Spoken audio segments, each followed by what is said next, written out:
ఇప్పుడు 1000 ఉద్యోగాలు ఉన్నాయనుకో, 1000 ఉద్యోగాలు ఉన్నాయనుకో భాయ్ సాబ్, ఇందులో బీసీలకు 42% రిజర్వేషన్ వస్తే 4420 ఉద్యోగాలు బీసీలకు దక్కుతాయి.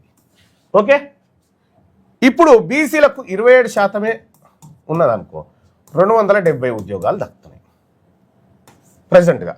ఓకే, ఇక్కడ మీరు గమనించాల్సింది తీన్మార్ మల్లన్న నోటిఫికేషన్ల గురించి ఎందుకు మాట్లాడతలేడు, ఎందుకు చాలామంది పోయాడ రావాలే చెయ్యాలే ఇవన్నీ చెప్తా ఉన్నారు. నేను క్లారిటీగా ఉన్నా, నా వాళ్లకు ఈ 42% రిజర్వేషన్ లెక్క తేలాలి ఫస్ట్. అప్పుడు ఏమవుతుంది, ఉద్యోగాల సంఖ్య ఈ 30 ఆ తర్వాత 20 50 అంటే దాదాపు ఒక 150 ఉద్యోగాలు, 150 ఉద్యోగాలు ఎక్కువ వస్తాయి మా వాళ్ళకి. 150 ఉద్యోగాలు మా బీసీలకు వస్తాయి, ఎక్కువ వస్తాయి. అలాగే ఈడబ్ల్యూఎస్ కోటా 10% ఉంది, రెడ్డిోళ్ళకి వెనుమోళ్ళకి 10% ఉంది కదా, దీన్ని ఖతం చేయాలి. దీన్ని ఖతం చేస్తే ఇంకా మా ఎస్సీలకు ఎస్టీలకు బీసీలకు ఇంకో 10% సీట్లు అదనంగా వస్తాయి. మరి నా రిజర్వేషన్ కథ తెలియకుండా, నా జాతులకు దక్కాల్సిన రిజర్వేషన్ కథ తెలియకుండా నేను పోయి ధర్నా చేయమంటారు ఏందా? రెడ్డిోళ్ళకు వెనుమోళ్ళకు ఉద్యోగాల కోసం నేను ధర్నా చేయన్నా, రెడ్లకు వెలమల కోసం. ఈ ప్రభుత్వం మీద చేయాల్సింది ఫస్ట్ దీన్ని ఈడబ్ల్యూఎస్ ఖతం చేసేటువంటి ఉద్యమం చేయండి, నేను వచ్చి కూర్చుంటా. ఈ 42% రిజర్వేషన్ కోసం ఉద్యమం చేద్దాం, నేను వచ్చి కూర్చుంటా. రెడ్లకు వెలమలకు నోటిఫికేషన్లో వీళ్ళకి అవకాశాలు ఇమని చెప్పి చెప్తా ఉన్నారండి. వీళ్ళ కోసం నేను, రెడ్ల కోసం వెలమ కోసం నేను ఎందుకు కూర్చుంటా? నా వల్ల సంగతి తేలాలి కదా ఫస్ట్. నా జాతులకు దక్కాల్సిన ఉద్యోగాలు దక్కకుండా ఇప్పుడు రెడ్డిోళ్ళకు వెలమల కోసం నేనెందుకు కూర్చుంటా భయ్? నాకు అర్థం కాదు. నేను ఈ జాతుల కోసం ఉన్నా, నా బీసీ జాతుల కోసం ఉన్నా. ఎస్సీ ఎస్టీ, ఇప్పుడు ఎస్సీ ఎస్టీలు ఉన్నారు, జనాభా దామాషా ప్రకారం వాళ్ళకు కూడా వాళ్ళ వాటా ఉందా? ఇక్కడ చూడు, ఎస్సీలు ఎస్టీలు బీసీలు ఓసీలు వీళ్ళకు 10% రిజర్వేషన్ ఉంది. వీళ్ళు ఉన్నది ఎంత? 6% ఉంటారు, 6% కూడా ఉండరు. 6% వాళ్ళకి 10%. ఈడబ్ల్యూఎస్ అయితే ఇంకా తక్కువ కదా, ఇంకా ఈడబ్ల్యూఎస్ ఇంకా వీళ్ళు ఎంతమంది ఉంటారు ఎకనామికల్ వీకర్ సెక్షన్ అంటే 1% ఉంటారు. 1% వానికి 10% రిజర్వేషన్ వస్తూ ఉంది. ఇక్కడ ఎస్టీలు 10% ఉంటే వీళ్ళకి 10 అచ్చా ఎస్సీ ఇది 15 కదా, 15 వీళ్ళు 18% ఉంటే వీళ్ళు 15% రిజర్వేషన్ వీళ్ళకి వస్తుంది. ఎస్టీలు 10% ఉంటే వీళ్ళకు 10% రిజర్వేషన్ వస్తుంది. వీళ్ళు బీసీలు వచ్చేసి 60% ఉంటే 27% రిజర్వేషన్. అది కూడా గ్యారంటీ లేదు, ఇది కూడా గ్యారంటీ లేదు. మరి ఎక్కడ ఎవరికి అన్యాయం జరుగుతుంది? వీళ్ళకు కొంతమేర నయం, వీళ్ళకు బెటరే. మరి నష్టపోతుంది బీసీ కదా, నష్టపోతుంది బీసీ వాడు కదా, బీసీలే కదా నష్టపోతుంది. నష్టపోయేది ఎస్సీ ఎస్టీ బీసీ మైనార్టీలు కూడా, అందరు కూడా నష్టపోతున్నారు. నష్టం జరుగుతుంది ఎవరికి? బీసీలకు కాదా? మరి బీసీలకు నష్టం జరుగుతుంటే ఉద్యోగాలు వేయాలి, కొట్లాడాలి మళ్ళీ అని చెప్తారేమో. నా వాళ్ళ సంగతి తేలాలి ఫస్ట్.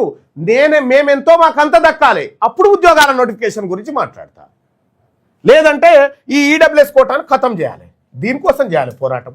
ఇక్కడ ఈ 10%లో ఈ దొంగలు రెడ్లు వెలమలు తీసుకుంటున్న ఈడబ్ల్యూఎస్ దొంగ రిజర్వేషన్ను ఈ 10%లో 5% బీసీలకు పోతుంది, 2.5% ఎస్సీలకు, 2.5% ఎస్టీలకు.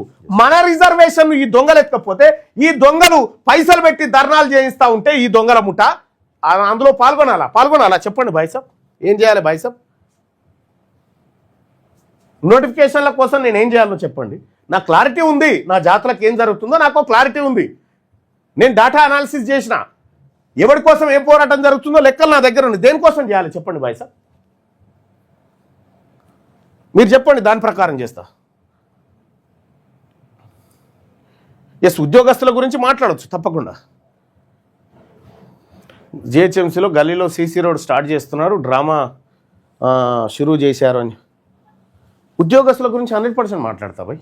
ఉద్యోగస్తులకు అన్యాయం జరుగుతూ ఉంది.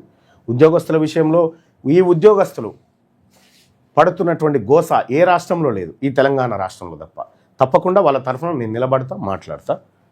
బీసీ బహిరంగ సభగా త్వరలోనే అన్నీ ఉంటాయి భాయ్ సాబ్. వేముల నారాయణ మల్లన్న చెప్పేది అక్షర సత్యం.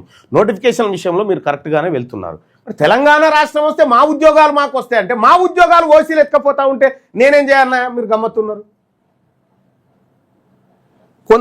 బీఆర్ఎస్ వాళ్ళు ఏం చేస్తారంటే ఆడో ఇడో అలజడి జరగాలని పైసలు ఇచ్చి స్పాన్సర్లు చేయిస్తూ ఉంటారు. ఆ ట్రాప్లోకి నన్ను పంపమంటారు ఏమో ఒకరిద్దరు. మా కోసమే కొట్లాడుతా, నేను మా జాతుల కోసమే కొట్లాడతా, మా బీసీలకు అన్యాయం జరుగుతూ ఉంది, దానికోసం 100% కొట్లాడతా బైసాబ్. నాకు ఇంకా శశబిషలు లేవు. ఎవడన్నా వచ్చి అన్నా మా రెడ్ల గురించి మాట్లాడితే నేను మాట్లాడా బైసాబ్. మీరు సఫిషియెంట్గా ఉన్నారు, మీకు వచ్చిన బాధ లేదు. బాధ వచ్చిందల్లా మా బీసీ ఏ గ్రూప్ వాళ్ళకు, బీసీ బి గ్రూప్ వాళ్ళకు, BC C, BC D, BC E group వాళ్ళకు, మా మైనారిటీలకు వీళ్ళకి బాధ ఉంది.